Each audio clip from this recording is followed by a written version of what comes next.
Michael Palmer oversaw the process of early voting here in Falmouth. It's a much more complex process than the simple day of elections that took place in the past. But the poll workers who put in the hours to make it happen say it's worth it because it makes democracy accessible to a wider range of citizens. FCTV took a closer look. Early voting in person and early voting by mail have really changed the complexity of running elections, and it's quite a process. I love being a part of the process. I get to see democracy in action. It's all part of making sure everybody who wants to vote gets to vote. I started doing the early voting when it became available in 2016. Back in the beginning, there'd be 12 or 14 of us stuffing envelopes, and things have gotten more organized.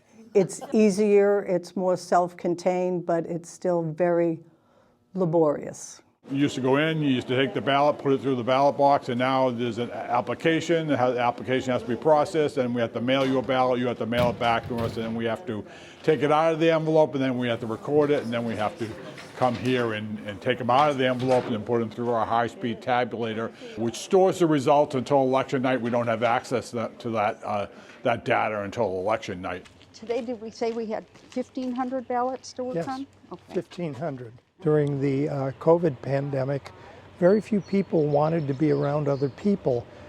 And now, more recently, a lot of people have been turned away from the process just because of harassment.